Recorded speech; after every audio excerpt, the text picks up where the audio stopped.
ఈరోజు ఆరోగ్యం కార్యక్రమంలో ఉబకాయం అదే ఒబిసిటీ గురించి చర్చిద్దాం. శరీరంలో కొవ్వు ఎక్కువగా ఉంటే ఉబకాయం వస్తుంది. ఇది మొత్తం ఆరోగ్యం మరియు జీవన నాణ్యతను ప్రభావితం చేసే దీర్ఘకాలిక సంక్లిష్ట వ్యాధి. ఉబకాయం తీవ్రమైన వైద్య పరిస్థితులకు దారితీస్తుంది. ఇది శారీరక ఆరోగ్యాన్ని కాకుండా మానసిక ఆరోగ్యాన్ని ప్రభావితం చేస్తుంది. ఈ ఉబకాయం మన దేశంలో ఇప్పుడు తీవ్ర సమస్యగా మారింది. ఉబకాయం అనేక ఇతర వ్యాధులకు దారితీస్తుంది. ఉబకాయం రావడానికి అనేక కారణాలున్నాయి. క్రమం తప్పిన ఆహారపు వేళలు, రకరకాల ఫుడ్ హ్యాబిట్స్, జన్యుపరమైన లోపాలు, ఇలా అనేక రకాల కారణాలు ఉన్నాయి. ఇంతకీ ఈ ప్రమాదకరమైన ఒబెసిటీ రావడానికి ఉన్న లోతైన కారణాలు ఏమిటో ఇప్పుడు తెలుగు రాష్ట్రాల్లోని ప్రముఖ వైద్య నిపుణుల సలహాలు, సూచనలను చూద్దాం.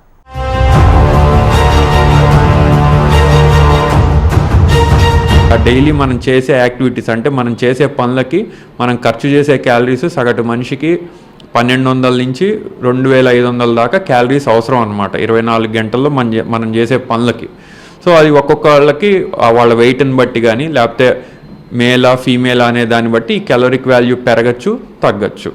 సో దీనికి మించి కనుక మనం తీసుకుంటే అంటే రోజుకి సపోజ్ నాకు 2500 క్యాలరీస్ కావాలనుకోండి, కానీ నేను 3000 క్యాలరీస్ తీసుకున్నాను అనుకోండి, ఆ మిగిలిన క్యాలరీస్ అంతా కొవ్వులాగా మనకి స్టోర్ అయిపోతుంది బాడీలో.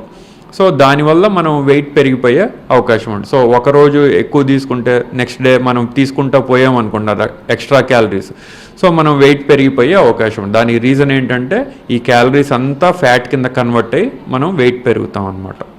సో ఈ ఫ్యాట్ కూడా మనకి 2 రకాలు ఉంటుందండి. విజరల్ ఫ్యాట్ అంటాము, సబ్క్యూటేనియస్ ఫ్యాట్ అంటాము. సబ్క్యూటేనియస్ ఫ్యాట్ అంటే మనం చర్మం కింద చేరే ఫ్యాట్ అన్నమాట. సో అది మెయిన్గా మనం చూసుకుంటే అబ్డామినల్ ఫ్యాట్ అంటాం, అంటే కడుపు చుట్టూ చేరే ఫ్యాట్ని మనం సబ్క్యూటేనియస్ ఫ్యాట్ అంటాము.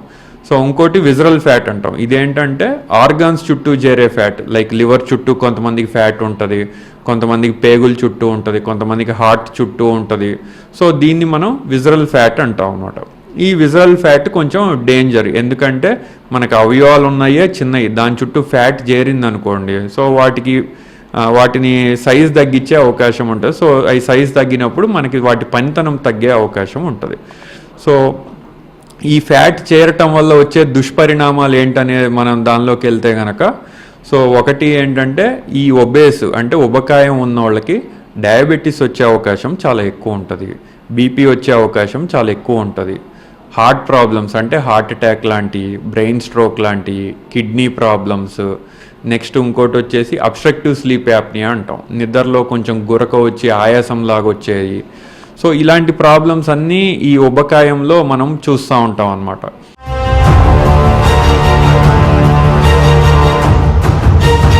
ఒబేసిటీ అండి మీరు చూసుకుంటే ఒకప్పుడు ఒబేసిటీ ఒక కండిషన్ అనేవాళ్ళం. So it's just a condition, metabolic condition.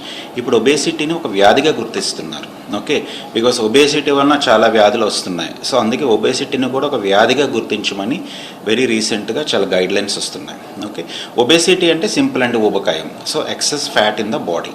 Okay, so మన ఒబేసిటీ తెలుసుకోవటానికి చాలా రకరకాల మెట్రిక్స్ ఉంటాయి, మెజర్మెంట్స్ ఉంటాయి. వేస్ట్ చూసుకుంటాం, హైట్ చూసుకుంటాం, బిఎంఐ అంటాం. కానీ ఇక్కడ గుర్తుపెట్టుకోవాల్సిన విషయం ఏంటంటే మనం యూజువల్గా యూజ్ చేసే BMI, okay, body mass index అంటాం. ఆ బాడీ మాస్ ఇండెక్స్ ద్వారా మనం పెట్టుకుంటే ఇంటర్నేషనల్ గైడ్లైన్స్ ప్రకారం మన ఇండియాలో ఒబేసిటీ చాలా తక్కువగా ఐడెంటిఫై చేస్తున్నాం. సో నార్మల్గా వెస్ట్రన్ పాపులేషన్కి బాడీ మాస్ ఇండెక్స్ అబౌవ్ 30 ఉండాలి, సో ఒబేస్ అని చెప్పడానికి. మన ఇండియన్స్కి వచ్చేసరికి why specifically for Indians, Asians ఎందుకు అంటే మన దగ్గర బాడీ మాస్ ఇండెక్స్ ఇంకా తక్కువగా ఉంటుంది. ఓకే, సో యూజువల్గా మోర్ దాన్ 25 ఉంటే కూడా we're considering as obesity. Okay, and very పెక్యూలియర్గా మన ఏషియన్ ఇండియన్స్లో ఉండేది ఏంటంటే థిన్ ఫ్యాట్ అంటాం. సో చూడటానికి బిఎంఐ మనం ఆ విధంగా బిఎంఐ క్యాలిక్యులేట్ చేసుకుంటే, BMI is nothing but weight by height. So ఆ విధంగా బిఎంఐ క్యాలిక్యులేట్ చేసుకుంటే మనం చాలామంది ఒబేసిటీ కేటగిరీలోకి రాం. Okay, but still we're thin and fat, but మనకి బాడీ ఫ్యాట్ పర్సంటేజ్ ఎక్కువ ఉంటుంది. సో బిఎంఐ నార్మల్గా ఉన్న మన బాడీ ఫ్యాట్ పర్సంటేజ్, సో యూజువల్గా body fat percentage more than 25% in men or 30% in women. So ఇప్పుడు మనం చాలా మాల్స్లో గట్రా చూస్తుంటాం కదా, బాడీ ఫ్యాట్ పర్సంటేజ్ అని వస్తుంది. That's a very good simple test. So more than 25% body fat మెన్లో కానీ 30% ఉమెన్లో ఉంటే we should consider it as obesity.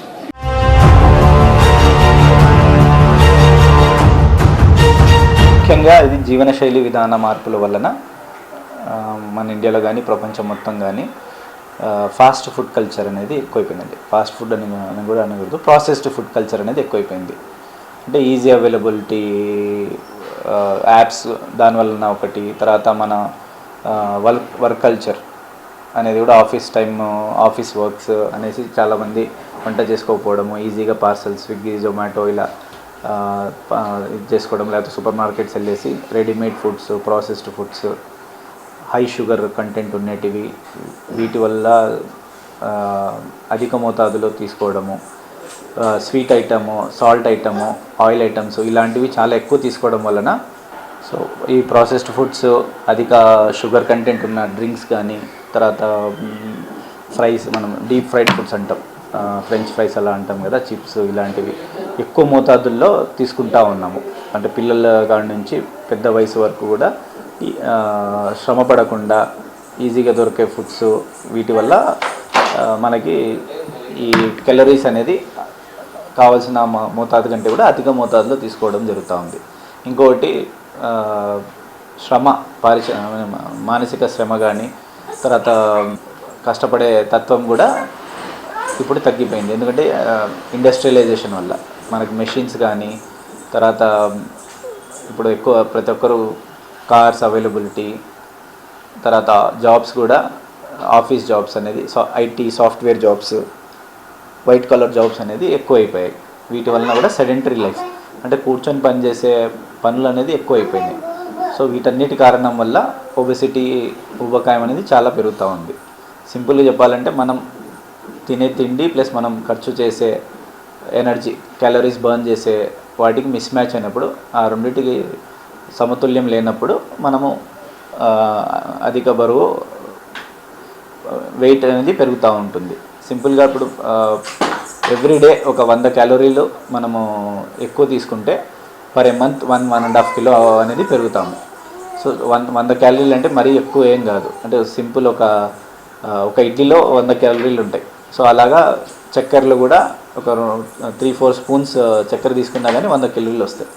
So ఇలా ఈ చిన్న క్యాలిక్యులేషన్స్, చిన్న calories over a period of time, అంటే ఒక నెలలో కానీ సంవత్సరంలో కానీ పెరుగుతూ పోయి బాడీలో వెయిట్గా పుట్టాన వేసి మనం అధిక బరువు పెరుగుతాం. ఒబేసిటీ రావడానికి కారణాలు ఏమిటో తెలుసుకున్నాం కదా, మరి వాటి లక్షణాలను గురించి ప్రముఖ వైద్య నిపుణులు ఏమంటున్నారో చూద్దాం. వారి సలహాలు, సూచనలను తెలుసుకుందాం. ఉబకాయం లక్షణాలు తెలుసుకొని ఆ లక్షణాలు కనిపిస్తే జాగ్రత్తలు తీసుకోవాల్సిన అవసరం ఉన్నట్టే లెక్క. ఒబేసిటీ ప్రమాదకరమైంది అయినప్పటికీ జాగ్రత్తలు పాటించడం ద్వారా దానిని సమర్థవంతంగా ఎదుర్కోవచ్చు అంటున్నారు డాక్టర్లు.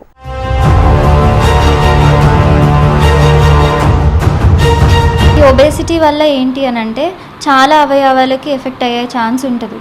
అదే ఒకటి హార్ట్ స్ట్రోక్ రావడం కానీ, బ్రెయిన్ స్ట్రోక్ రావడం కానీ వచ్చే అవకాశాలు ఎక్కువ ఉంటాయి. బీపీ పెరగడం, ఇంకా గాల్ స్టోన్స్ రావడం కానీ, లేకపోతే ఇంకా పీసీఓడి ప్రాబ్లమ్స్ రావడం కానీ, ఫీమేల్స్లో పీరియడ్స్ అనేవి ఇర్రెగ్యులర్గా రావడం, ఇవన్నీ వచ్చే అవకాశాలు ఎక్కువ ఉంటాయి. నిద్ర సరిగ్గా పట్టకపోవడం కానీ ఇవన్నీ ఉంటాయి.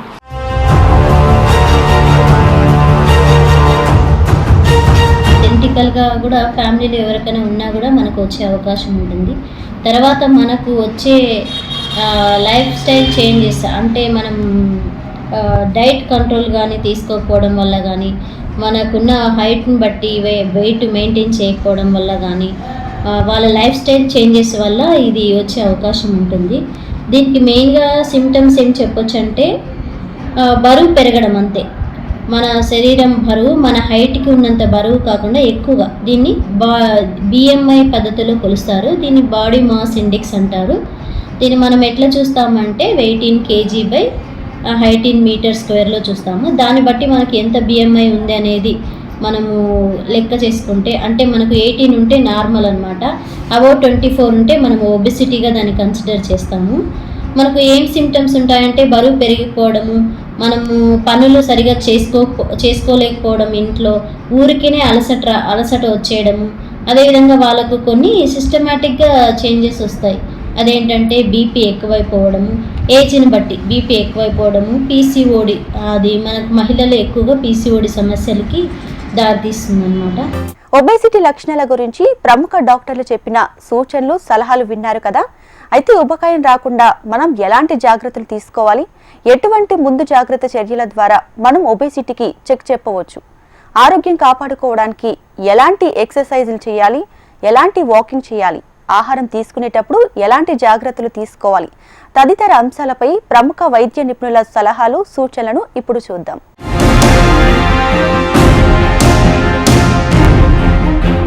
ఒబేసిటీ నుండి బయటపడడానికి మనం చేయాల్సిన కొన్ని పనుల్లో ఫస్ట్ది డైట్ మెయింటైన్ చేయడం. డైట్లో క్యాలరీస్, లో క్యాలరీ డైట్ అనేది ఫాలో అవ్వడం, ఇంకా తక్కువ పోర్షన్స్లో ఎక్కువ సార్లు తినడం. ఇది ఇంకా తీసుకునే ఫుడ్స్లో ఫ్యాట్ కంటెంట్ తక్కువ ఉండేలాగా చూసుకోవడం. అంటే మిల్క్ తీసుకున్నప్పుడు స్కిమ్డ్ మిల్క్ తీసుకోవడం, మటన్ ఇలాంటివి అవాయిడ్ చేసి ఫిష్, చికెన్ ఫ్యాట్ లేకుండా ఉన్నవి ఎక్కువగా తీసుకోవడానికి ట్రై చేయాలి. ఇది డైట్ గురించి మెయిన్గా. డైట్లో ఇవే కాకుండా ఫ్రూట్స్, వెజిటేబుల్స్ ఎక్కువ ఇంక్లూడ్ చేసుకోవాలి. నెక్స్ట్ ఫిజికల్ యాక్టివిటీ అనేది రెగ్యులర్గా ఉండేలాగా చూసుకోవాలి. ఫిజికల్ యాక్టివిటీలో డైలీ కనీసం 40 to 45 minutes చెమట వచ్చేలాగా కనీసం వారంలో 5 రోజులన్నా చేయగలగాలి. ఇదొకటి.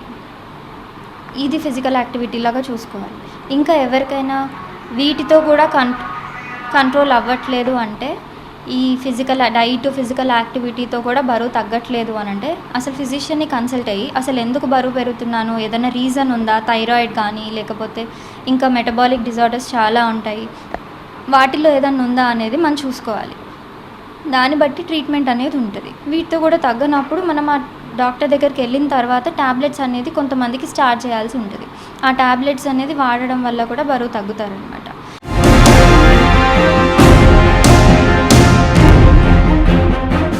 ముఖ్యంగా కూరగాయలు, ఆకుకూరలు, పండ్లు అనేటివి మనం ప్రతిరోజు డైట్లో ఉండాలి. అవి బాగా తీసుకుంటే దాంట్లో పీచు పదార్థాలు ఉంటాయి, మనం జీర్ణం కావడానికి కూడా ఉపయోగపడతాయి, బరువు కూడా ఎక్కువ పెరగకుండా ఉంటారు.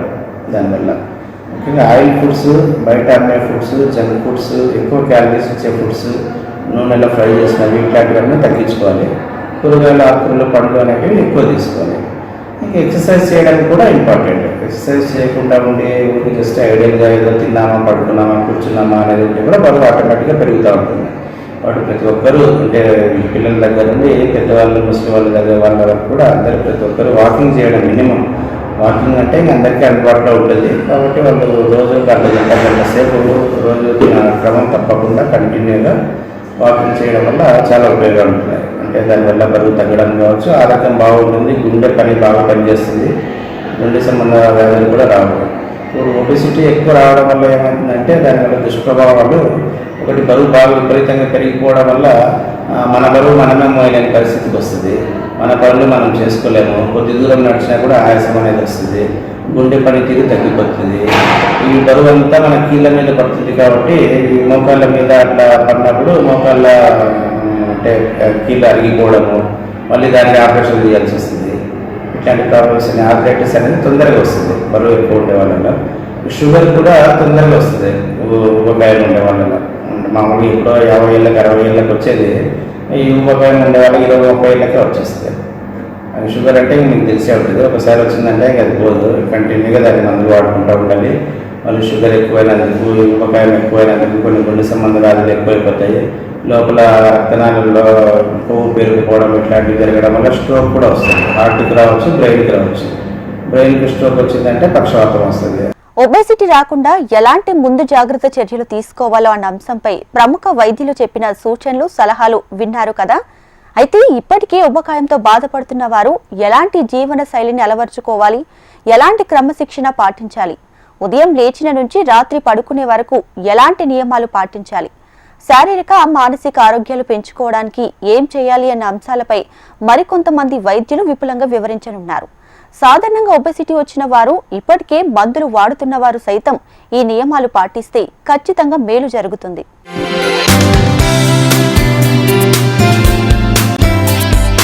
ఫుడ్ను కూడా రిస్ట్రిక్ట్ చేయాలి. అంటే రైస్ ఐటమ్ చాలా వరకు కార్బోహైడ్రేట్స్ తగ్గించుకోవాలి, ప్రోటీన్ డైట్ పెంచాలి మనం తినే పదార్థాలలో. మెయిన్గా స్వీట్స్ అవాయిడ్ చేయాలి, చక్కెర సంబంధించిన పదార్థాలు కావచ్చు. దుంపగడ్డల్లో కూడా మనకి ఎక్కువ కార్బోహైడ్రేట్స్ ఉంటాయి కాబట్టి వాటి వల్ల కూడా షుగర్ మనకు దాంతోపాటు వెయిట్ గెయిన్ అయ్యే ఛాన్స్ ఉంటుంది. వీటిని అవాయిడ్ చేయగలగాలి. అర్ధ గంట మినిమం రోజుకు చేయగలిగితే మనం వ్యాయామం ఎక్సర్సైజ్ డెఫినెట్గా మనం ప్రివెంట్ చేయొచ్చు. ఫుడ్ హ్యాబిట్స్ మార్చుకోగలిగితే ప్రివెంట్ చేయొచ్చు. జంక్ ఫుడ్ కంపల్సరీ అవాయిడ్ చేయాలి. ఇంకొకటి రెడ్ మీట్ తగ్గించుకోవాలి. రెడ్ మీట్ అంటే ఏంటి? మటన్ కావచ్చు, ఏమంటారు బడా గోష్ అంటే ఎద్దు మాంసం కావచ్చు. వీటిని మనం చాలా వరకు 90% తగ్గించుకోవాలి. ఇంకొకటి మనకు గుర్తుంటు పెట్టుకోవాల్సింది, ఒకవేళ ఒబెసిటీ అని కన్ఫర్మేషన్ అయింది అనుకుందాం, అయినప్పుడు దీన్ని ఎలా మనము ముందు జాగ్రత్తగా మన డిసీజెస్ రాకుండా ప్రివెంట్ చేసుకోవాలి. ఈ వ్యాయామాలు లైఫ్ స్టైల్ మాడిఫికేషన్ కాకుండా స్ట్రెస్ మేనేజ్మెంట్ కూడా కంపల్సరీ చేయాలి. ఇప్పుడు మనకు అందరికీ యోగా, మెడిటేషన్ ఇవన్నీ కామన్గా అందరికీ అందుబాటులోకి వచ్చేసినాయి. యూట్యూబ్లో కొడితే అవైలబిలిటీ వచ్చేసింది. వాటిని మనం అట్లీస్ట్ అబ్జర్వ్ చేసుకుంటేనే మనం మాడిఫై చేసుకోవడానికి, లైఫ్ స్టైల్ని చేంజ్ చేసుకోవడానికి ట్రై చేయండి. ఒకవేళ ఒబెసిటీ వల్ల వచ్చే కాంప్లికేషన్స్ ఏముంటాయి సార్? జనరల్గా వీళ్ళందరికీ బీపీ తొందరగా వచ్చే అవకాశము, షుగర్ తొందరగా వచ్చే అవకాశము, కొలెస్ట్రాల్, దాంతోపాటు గుండె ప్రాబ్లమ్స్, బ్రెయిన్ స్ట్రోక్స్, దాంతోపాటు మెటబాలిక్ సిండ్రోమ్ అంటాం. అంటే బీపీ, షుగరు, గుండెకి సంబంధించిన వాటితో పాటు మెటబాలిక్ సిండ్రోమ్ అంటే అన్ని రకాల వ్యాధులు కలిపి డిసీజ్ అనమాట. వెయిట్ గెయిన్ ఎక్కువ అవడం వల్ల ఆయాసం రావడం, చలికాలం రాగానే ఆస్తమాలాగా మనకు దగ్గు, దమ్ము యాడ్ అవ్వడం, ఒబెసిటీ అనేది దాంతోపాటు ఈ కాంప్లికేషన్స్ పెరుగుతూ ఉంటాయి. వీటన్నిటి వల్ల రక్తస్రావం అనేది స్లో అయిపోవడము, మనకు మజ్జుగా ఉండడము, లైఫ్ స్టైల్లో ఎక్కువ యాక్టివ్ ఉండలేకపోవడం, మనకు రక్తనాళాల్లో బ్లడ్ క్లాట్ అవ్వడము, ఇవన్నీ కాంప్లికేషన్స్ జనరల్గా మనం ఒబెసిటీ వల్ల చూస్తాం.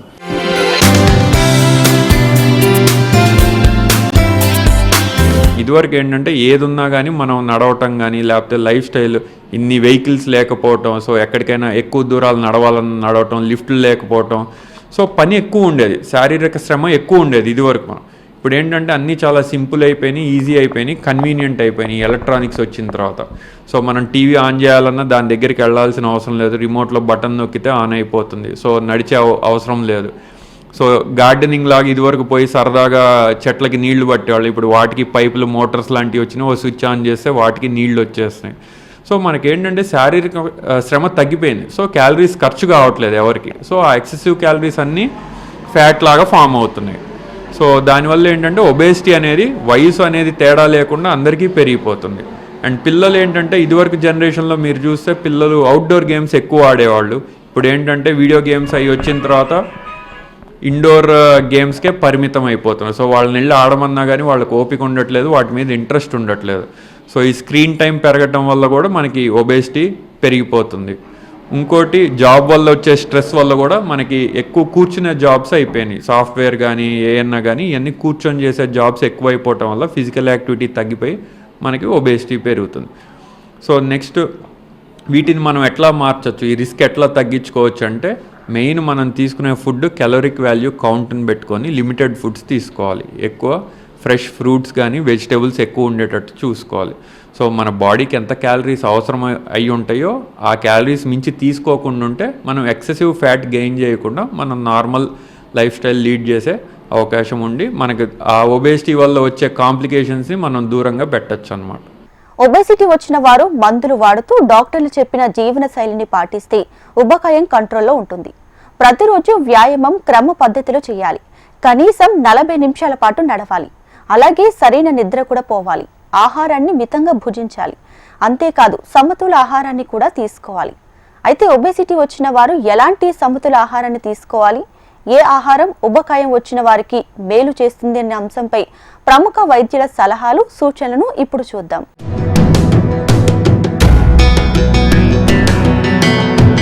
ప్రాసెస్డ్ ఫుడ్ కానీ, తర్వాత డీప్ ఫ్రైడ్ ఐటమ్స్ కానీ, పిల్లలకి చిన్నప్పటి నుంచి కూడా జంక్ ఫుడ్స్ కానీ, ఇవన్నీ వెరీ లిమిటెడ్ ఎప్పుడో ఒకసారి ఇవ్వడం అనేది చేసుకోవాల్సి వస్తుంది. తర్వాత సమతుల్యమైన ఆహారం, పౌష్టికాహారం అనేది బ్యాలెన్స్డ్ డైట్ అంటాం, అది చాలా ఇంపార్టెంట్. సో ఫ్యాన్సీ డైట్స్ ఏమేమో అవి ఆ డైటు, కీటో డైటు, లేకపోతే ఇంకో డైటు, అవన్నీ అవసరం లేదు. మనం తినే ప్రతి ఆహారం అంటే మనం ఇప్పుడు ఫర్ సపోజ్ మన సౌత్లో తీసుకుంటే ఒక డిఫరెంట్ డైట్ ఉంటుంది, ఈస్ట్లో తీసుకుంటే డిఫరెంట్ డైట్ ఉంటుంది.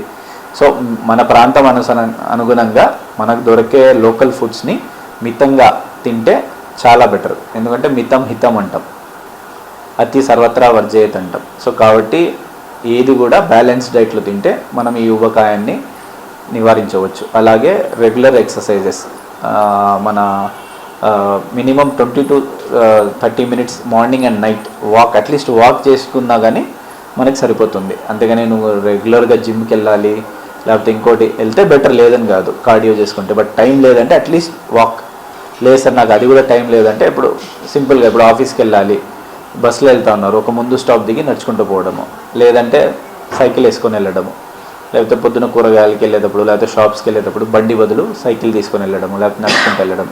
సో మనం టైం క్రియేట్ చేసుకోవాలి, అంత టైం అనేది ఉంటుంది, మన థింకింగ్ అనేది చేంజ్ చేసుకోవాల్సి వస్తుంది.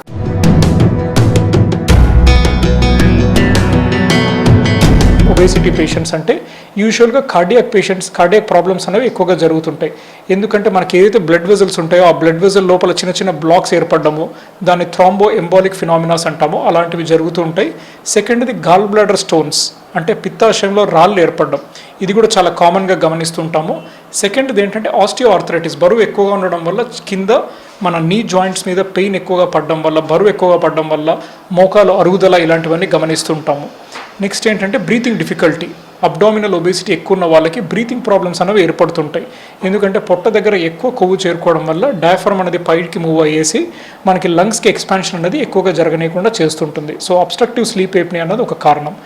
నెక్స్ట్ ఏంటంటే కొంతమంది పేషెంట్స్కి కిడ్నీ ఇష్యూస్ ఇలాంటివన్నీ, హైపర్ టెన్షన్ రావడం, కొలెస్ట్రాల్ జరగడం ఇలాంటివన్నీ ప్రాబ్లమ్స్ జరుగుతూ ఉంటాయి. నెక్స్ట్ మనకి ఇవన్నీ ప్రికాషన్స్, ఇవన్నీ హెల్త్ ప్రాబ్లమ్స్ రాకూడదంటే రెగ్యులర్గా హెల్త్ చెకప్ చేయించుకోవడం, షుగర్ కొలెస్ట్రాల్ అనేది కంట్రోల్లో పెట్టుకోవడం, బాడీ వెయిట్ అనేది నియంత్రించుకోవడం, రెగ్యులర్గా ఫుడ్ ఇంటేక్ అనేది మానిటర్ చేసుకోవడం, ఎక్సర్సైజ్ చేయడం, ఇవన్నీ కొన్ని ప్రక్రియలు. సెకండ్ ఏంటంటే మన బాడీ వెయిట్ ఎంత చేసినా కూడా మనం తగ్గట్లేదు, పర్సిస్టెంట్గా వెయిట్ ఎక్కువగా ఉన్నామంటే నెక్స్ట్ మనం చేసే ప్రక్రియ ఏంటంటే మెడిసిన్స్. ఫస్ట్ కొన్ని మెడిసిన్స్ ఉంటాయి, సెమాగ్లూటైడ్ ఇలాంటి కొన్ని మెడికేషన్స్ మార్కెట్లో ఉన్నాయి, ఇవన్నీ యూజ్ చేస్తారు. దీనివల్ల కొంచెం అబ్డామినల్ వెయిట్ తగ్గడానికి ఇవన్నీ హెల్ప్ అవుతూ ఉంటుంది. మెడిసిన్స్ వాడిన తర్వాత కూడా పర్సిస్టెంట్గా వెయిట్ ఎక్కువ ఉన్నారు అన్న పేషెంట్స్కి మనం నెక్స్ట్ చేసే ప్రక్రియ ఏంటంటే management with endoscopy, endoscopic bariatric balloon అంటే ఎండోస్కోపీ ద్వారా పొట్ట లోపల బెలూన్ని ఇమడుస్తాం. దానివల్ల పేషెంట్ ఎక్కువగా ఫుడ్ తినలేకపోగా పేషెంట్కి కొంచెం తిన్నా కూడా నాకు ఫుల్గా ఉంది, ఇంకెక్కువ నేను తీసుకోలేను అన్నట్టుగా అనిపిస్తుంటుంది. ఈ ప్రక్రియ ద్వారా patients usually 10 to 20 kgs weight loss అనేది ఈజీగా అచీవ్ చేయగలుగుతారు within period of 1 to 3 months. 1 monthలోనే 10 kgs వరకు వెయిట్ లాస్ అనేది ఎండోస్కోపిక్ బేరియాట్రిక్ బెలూన్ ద్వారా మనకి పాసిబుల్. చూసారుగా ఆరోగ్యం కార్యక్రమంలో ఈ రోజు ఒబేసిటీపై సమగ్ర అవగాహన కార్యక్రమాన్ని చూసాం కదా. మరో ఎపిసోడ్లో మరో ముఖ్యమైన ఆరోగ్యాంశంపై మళ్ళీ కలుద్దాం.